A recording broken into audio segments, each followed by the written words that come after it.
Narkomaania on Eestis väga levinud probleem.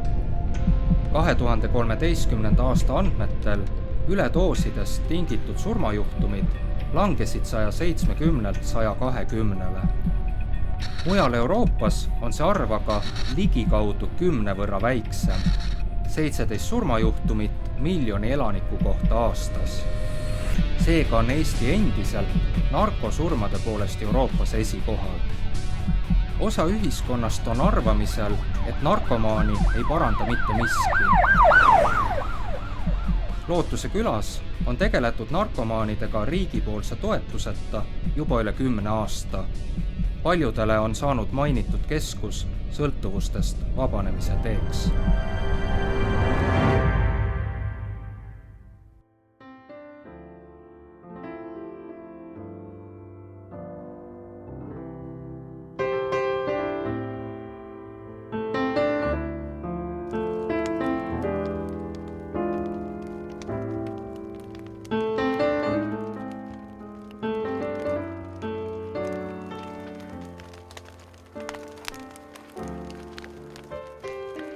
Tere, Raimond. Tere. Kui vana sa praegu oled? 26-aastane. Mina tean sind sellest 26 eluaastast üsna väikese osa.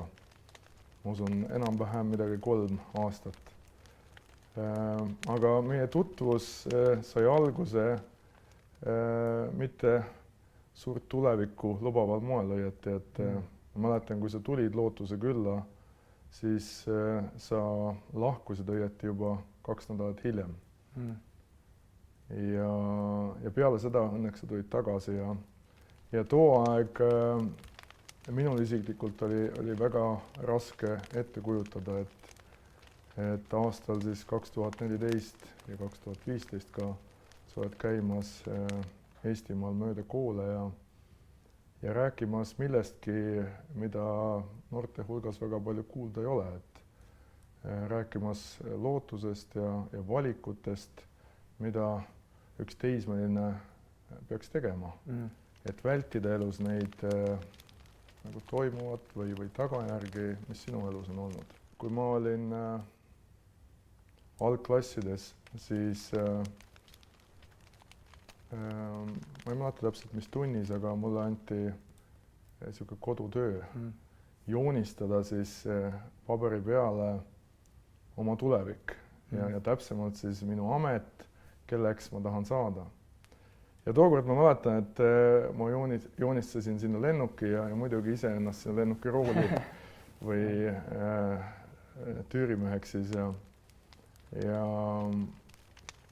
kuidas sinuga lood on, et kas sina unistasid saada narkomaniks? Kindlasti ei unistanud. Et ma usun, et ükstapuha, kelle narkomaani käest küsida, siis keegi ei ole unistanud, et saaks narkomaan. Ja minu lapsepõlve oli samamoodi, et mul olid unistused. Ma soovisin väga saada tennisemeistriks ja mitte lihtsalt meistriks, aga ma just vaatasin noorest peale igasuguseid suuri Grand Slamme ja igasuguseid suuri turniire ja ma unistasin, et kunagi olen mina seal ja kunagi mängin mina seal ja jäljendasin neid kõiki lööke enda arust. Et minu noorus ja lapsepõlv paljuski möödus tenniseväljakutel. Selle tagas see, et mu isa oli mu tennisetreener ja juba 3-aastasest peale siis ma hakkasin tegelema sellega. Ja kuidagi see unistus, mis mul oli, mille poole ma pürgisin, siis ma tundsin samas alati niisugust nagu surumist või stressi selle peal. Mul oli seal isa siis sõber, kes oli ja tema poeg oli Eesti number 1 ja ma kuidagi ei suutnud ennast tema kõrvale asetada. Et ma vahest mängisin temaga võrdselt, aga see aeg lihtsalt mul ei olnud nagu, kuidas on öelda, siis niisugust finantsilist nagu poolt, et mind saadaks nagu panna kogu aeg võistlustele. Et mul olid head eeskujud, aga ma ei suutnud ennast nagu nendega vääriliselt tunda, sellepärast et ma ei mänginud nagu nii palju võistlustel, kui oleks pidanud, et saama neid punkte. Kuigi ma mängisin hästi. Ja kuskilt sealt maalt hakkas see unistus ka kaduma ja ma hakkasin tundma, mismoodi nagu rohkem on see isa enda unistus, et tema seda enda elus ei saavutanud ja nüüd peab kindlasti minust tulema see meister. Ja ma mäletan ühtesid võistlusi, mis olid ja kus ma hakkasin pähe nagu nii-öelda kaotama ja noh, kellelgi ei meeldi kaotada ja ma lihtsalt läksin väga endast välja ja viskasin regeti maha ja saatsin kõik kohtunikud ja kõik väga halvasse kohta. Ja nii-öelda minu unistus purunes.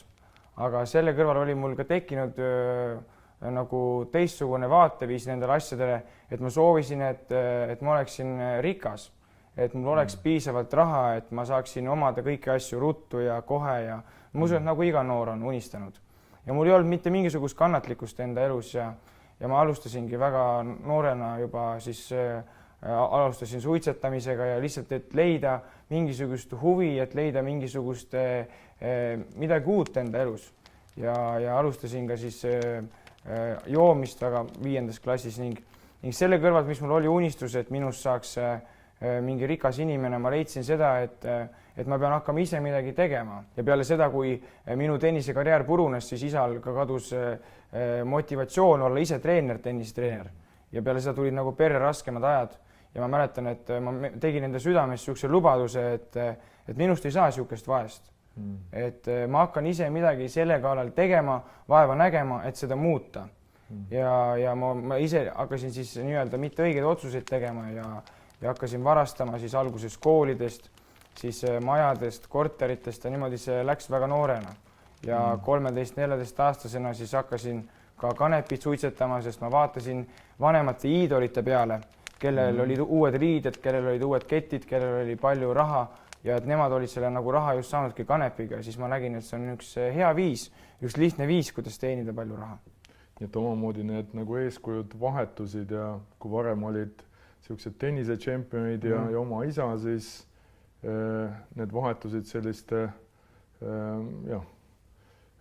vanemate sõprade vastu, kes otsisid lihtsalt kiireid viise ka, kuidas rikkaks saada. Tänases päevas ma muidugi saan selgelt tagasi vaadata, näen seda, mismoodi ma lihtsalt nagu ühe ebaõnnestumise läbi hakkasin hoopis midagi muud tegema ja otsima midagi täiesti teistsugust. Ja need valed iidolid nii-öelda ja kõik, et see viis mind väga halba elustiili.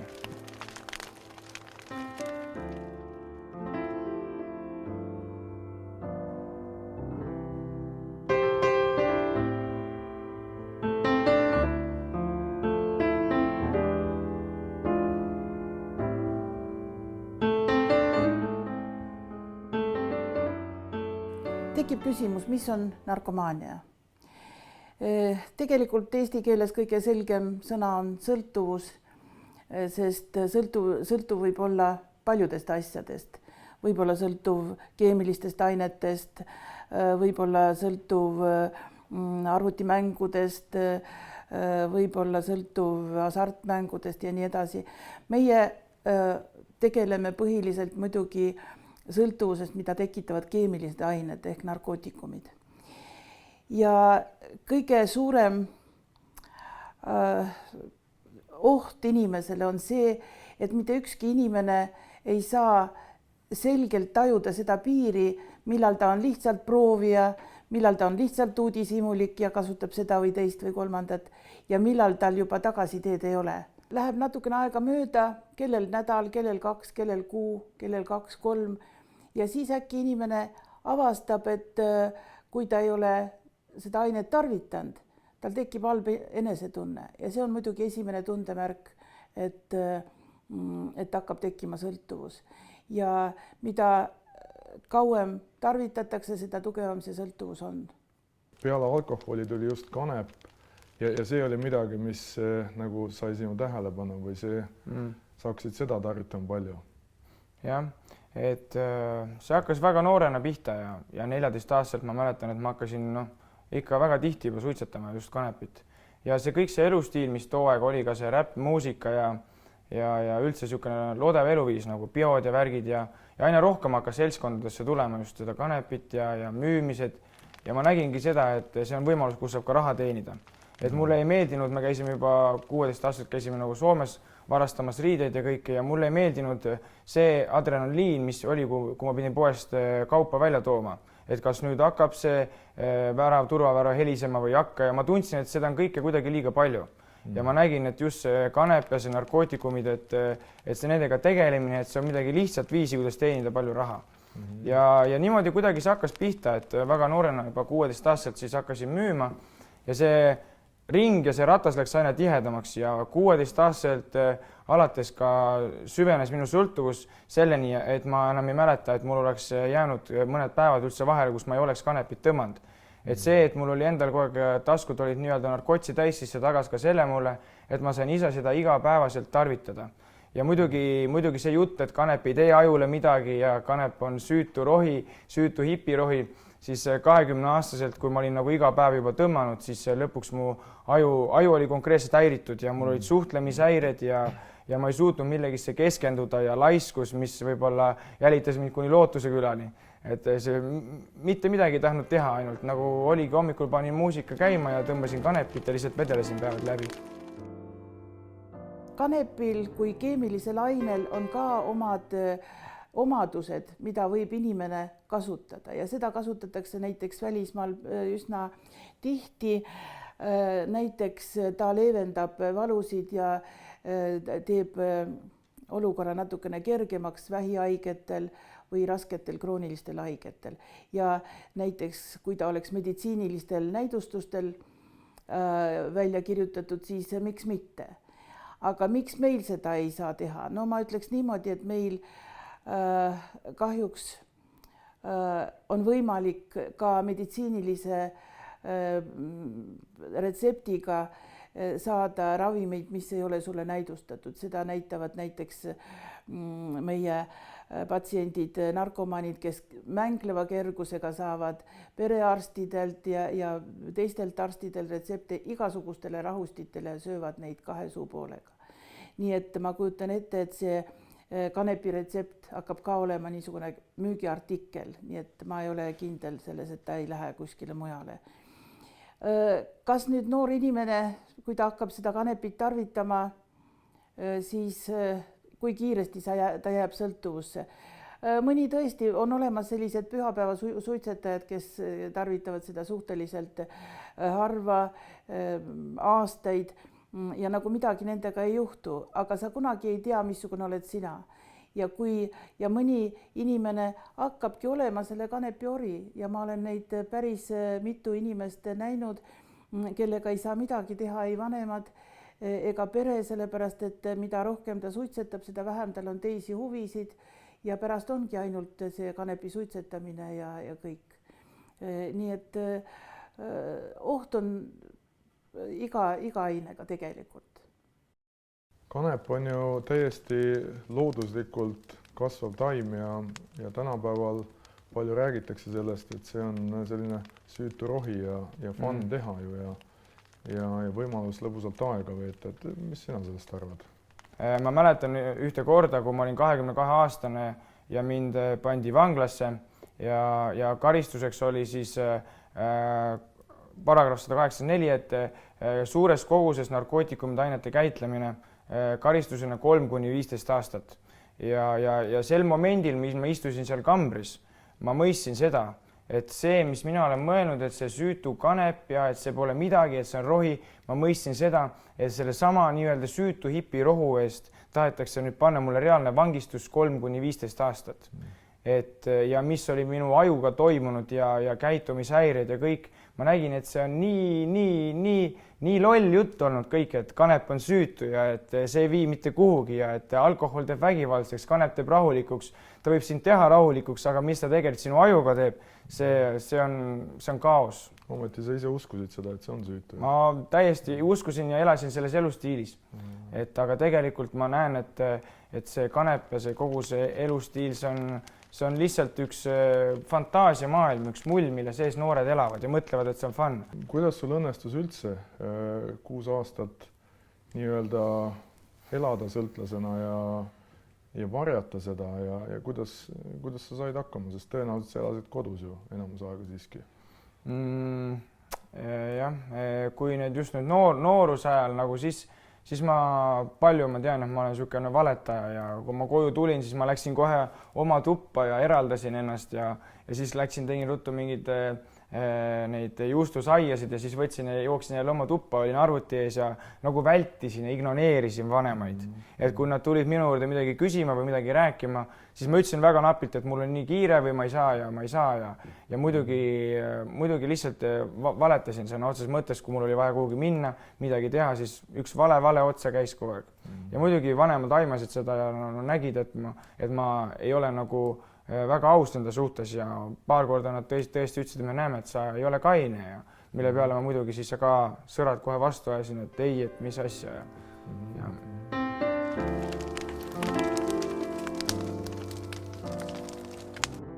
Kuidas ära tunda, kas laps teismeline, kas ta kasutab midagi või ei kasuta, et kuidas ära tunda, mis edasi teha? Ma pean ütlema niimoodi, et kui juba on näha selliseid tundemärke, mis on tüüpilised nagu narkomaaniale, kus on silmavaade hoopis teine ja väga rängad sellised valud ja muud nähud, siis on juba üsna hilja.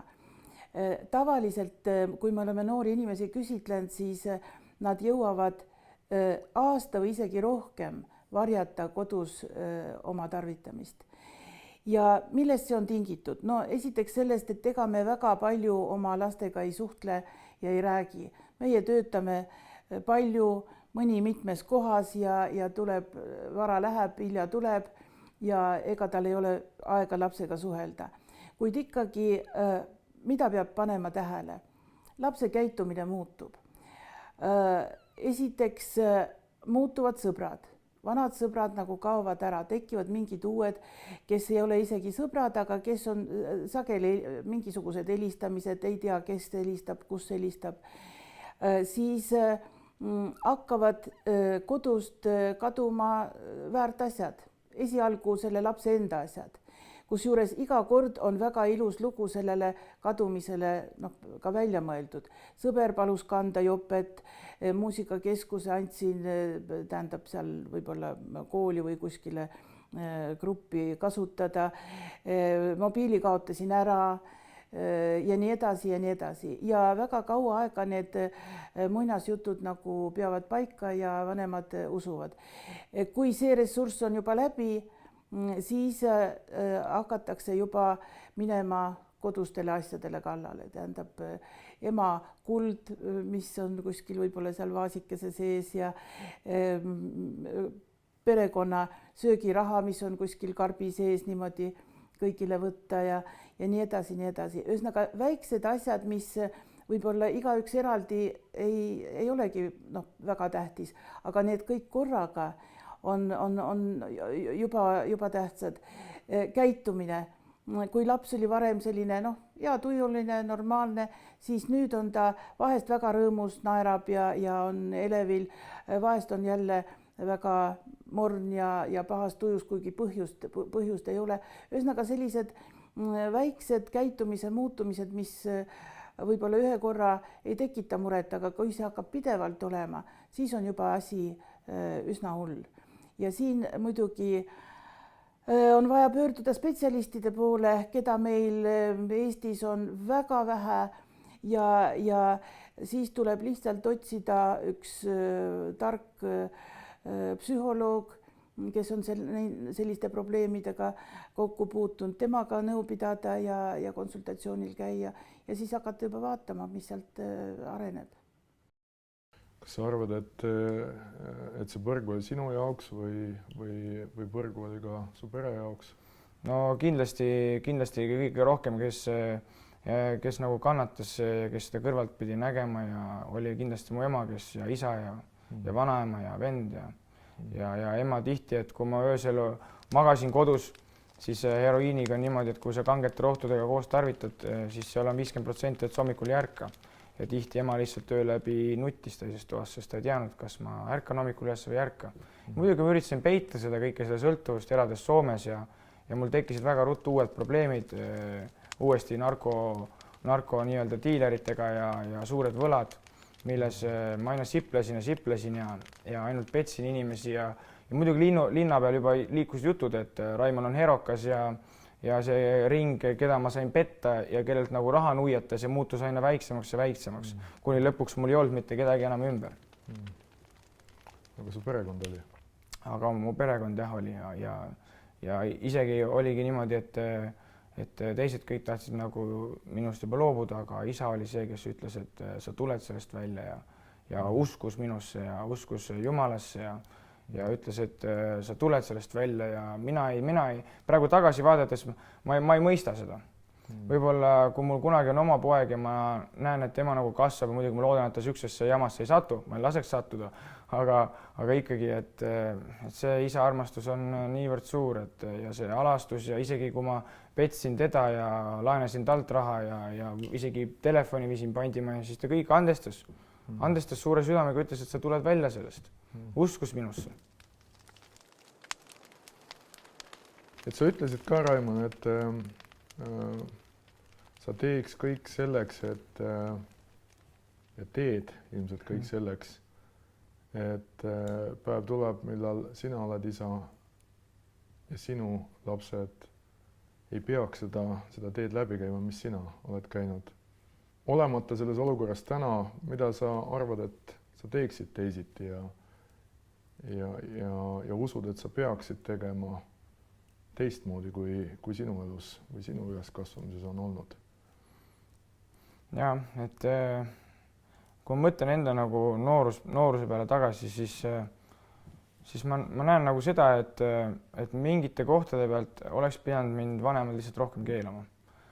Et kui oli võimalus minna nädalavahetuseti kuskile nii-öelda sõbra juurde, et seal süütu lihtsalt vaatame filmi, kõik noored lapsed ja poisid, tüdrukud oskavad rääkida niisugust juttu, et seal ei ole midagi aga tegelikult ma näen, et mul endal hakkasid ka suht just niisugustest pidudest pihta.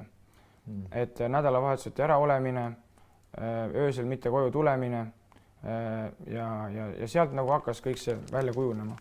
Tihti need sõbrad, kes on, need võivad väga nagu halba mõju osutada. Aga mismoodi nagu neid eraldada, seda on ka väga keeruline, sest kui noor juba leidnud endale sõbrad ja asjad, aga tuleks nagu näidata võib-olla nende asjade peale, et kas ta ikka on sulle tõeline sõber. Et äkki ta lihtsalt kasutab nii sinu raha või midagi ära ja öelda seda, et elus on palju häid inimesi, kelle häid sõprad, kes on nagu paremad võib-olla ja võib-olla kaasata mingitesse tegevustesse, kus isa ja poeg käivad koos midagi tegemas. Ja võib-olla pöörata rohkem tähelepanu ja küsida noorte käest, et kuidas sul täna läinud on ja kuidas sul see läheb ja võtta aega ja rääkida lastega ja näidata üles seda hoolt ja armastust. Ma usun, et see on ka väga tähtis. Et kui isegi lapsel on mured ja on raskused, siis ta võib sulle alguses öelda, ei, mul on kõik korras, aga kui sa natukene aega näed, sa näed ise, et tal on mingi mure ja mingi raskus on, siis see, kui sa saad nagu oma lapse rääkima sinuga, et ta julgeb sind usaldada, et sa võib-olla ei jõua mingi karistust või midagi, siis ma usun, et see on üks väga suur võit ja üks väga suur võti selleks, et kasvatada omavahelist usaldust. Kuidas sa ise tunned, kas sa oled selline aus ja rääkija täna? Täna kindlasti olen. Et täna mul isa üle päeviti helistab ja me räägime väga niisugustest südamelähedastest asjadest ja julgustame üksteist ja isaga ka 6 korra käime tennist mängimas, mis on minu jaoks kõige parem aeg 6 aja jooksul. Et see on väga hästi on nagu suhted ja emaga samamoodi ja vanaemaga ja vennaga nagu nii head veel suhted ei ole, sest ikkagi see võib-olla tema on jälle seda kõike kõrvalt näinud ja tal on ka väga valus olnud vaadata seda ja nagu see usaldus ei ole nii kerge nagu tulema tagasi. Aga ma tean, et ma teen täna õigeid asju ja ma julgen talle silma vaadata ja see on juba suur märk sellest, et isegi kui see võtab aega, siis need suhted taastuvad. On olemas selliseid narkomaaniaga võitlemise programme, kus kasutatakse endisi sõltlasi. Ja mõned inimesed vaatavad viltu sellele, et mida ta võib õpetada, kui ta ise on niisuguses hädas olnud. Ja tegelikult see on 2 otsaga asi. Kõige tähtsam on see, et see sõltlane on oma sellest haigusest või sellest olekust lahti saanud ja mitte esimene aasta, tähendab, et ikka mitu aastat. Kusjuures isegi sõna kombinatsioon endine sõltlane, see ei ole ka päris õige, sellepärast et kahjuks sõltuvus kui haigus jääb eluks ajaks. Ainult et üks sõltlane on see, kes tarvitab ja teine on see, kes ei tarvita. Ja praegu ja sellel momendil siis me räägime just nendest, kes ei tarvita. Neid kasutatakse väga palju ka näiteks rehabilitatsioonikeskustes konsultantidena ja abilistena. Kui on inimene juba pühendanud sellele oma elu, siis võib ta isegi sellist rehabilitatsioonikeskust juhtida, see ei ole välistatud. Aga kui inimene on alles hiljaaegu selle sõltuvuse nagu maha jätnud, siis ta peaks ikkagi kindlasti olema koos juhendajaga, sellepärast et ikkagi teda üksinda saata noorte auditooriumi ette on riskantne nii temale kui auditooriumile. Su vanaema, ma tean, on öelnud sulle aastaid tagasi juba, et see, mida sa täna teed, see saab sündima.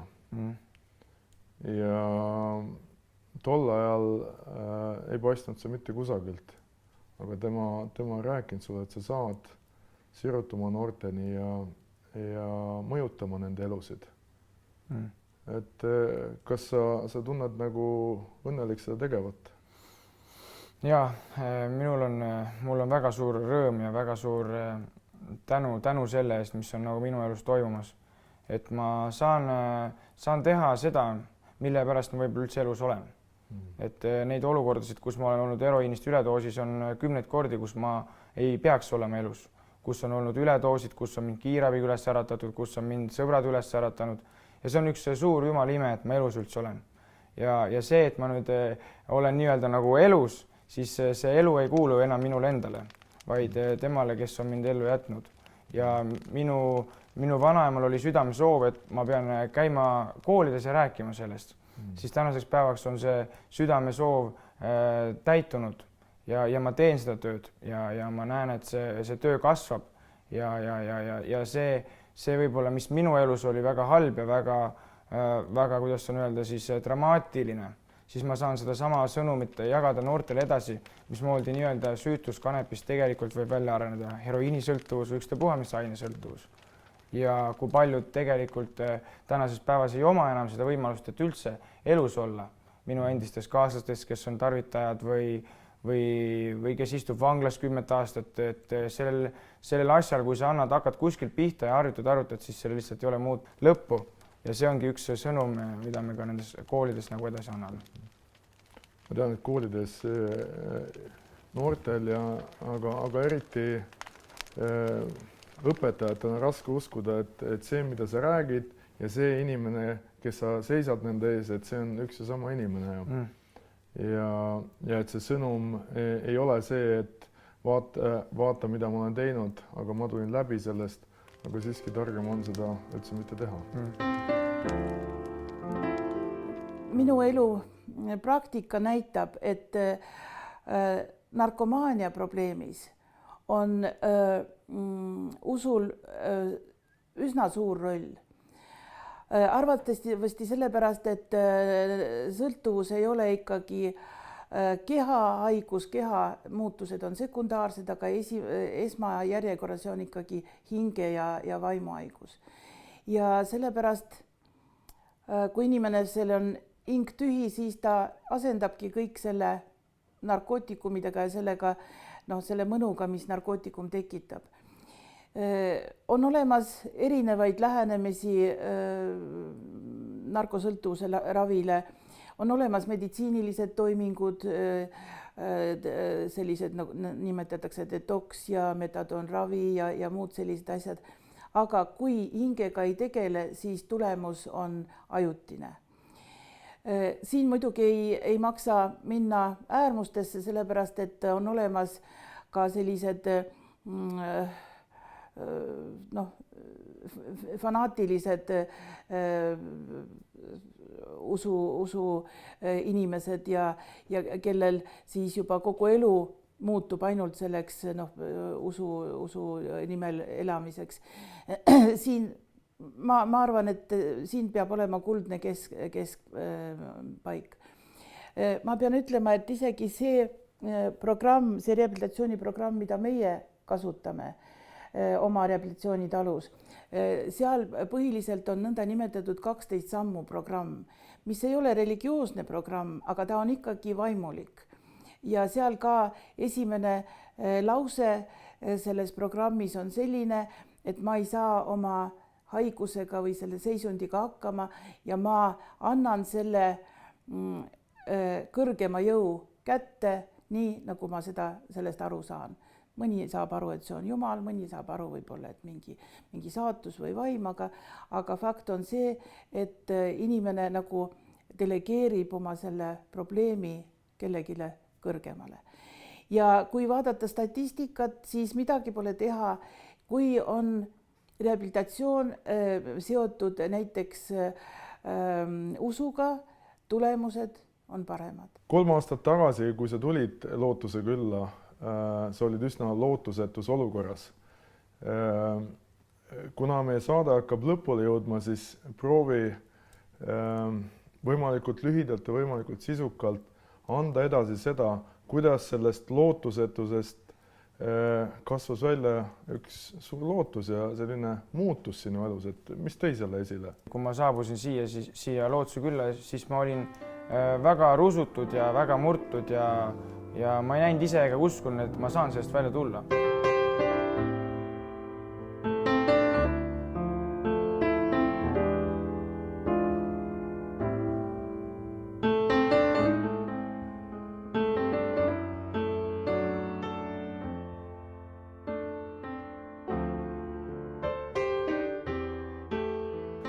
Ma läksin ise nii-öelda ka lihtsama vastupanu teed, et ma ei pidanud vanglasse minema, aga tulin sinna Lootuse külla siis. Ja mis tegelikult minu elus toimus, et see muutus tuli, oligi see, et ma võtsin enda ellu Jeesuse. Ja kuna ma lapsena olen ka käinud kirikus ja pühapäevakoolis, siis see on kuidagi olnud alati minu südames, et ma tean, et keegi on mind hoidnud, et keegi on mind juhatanud. Isegi kui ma olen halbasid asju teinud, siis ma olen ikkagi südames tundnud kurbust nende asjade üle. Ja ma mäletan väga selgelt ühte päeva, mil ma lihtsalt laskusin põlvili ja see kõik, see sõprade surmad ja need purunenud suhted ja kõik. Ja ma tundsin, et need võlad ja kõik, et seda koorem, et see on liiga suur, et ma ei suuda seda ise enam kanda. Ja ma lihtsalt murdusin ja langesin põlvili ja lihtsalt hakkasin nutma kogu südamest ja ütlesin, et Jeesus, tule minu ellu, mina ei saa enam ise hakkama. Ja sellest momendist peale hakkas minu elus toimuma muutused. Ma hakkasin tüdinud olemast, see laisk Raimann, see, kes ei viitsi midagi teha, ja ma hakkasin pisar silma, hakkasin pingutama. Ja kogu see muutus, mis toimus, see ei tulnud lihtsalt, see oli väga raske.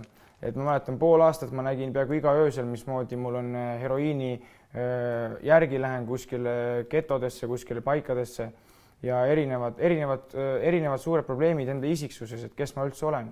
Minust sai nii-öelda nagu uus loodu.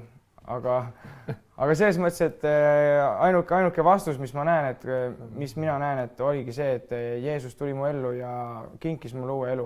Ja see on see, mis annab mulle iga hommiku rõõmu, rahu ja motiivi ja positiivsust ja jõudu edasi minna ja teha midagi head, mitte enam halba. Nii et kuna see on nii suurt mõju nagu sinu elus omanud Kristus siis, nii et sa soovitad seda soojalt teistelegi? Ma soovitan seda kogu südames, sellepärast, et siin ei ole küsimus enam üksinda sõltuvuses, aga konkreetselt elu või surma vahel. Ja kui see tingib inimesele elu või vabaduse, siis tuleb valida Kristus. Ja choose life. Choose life.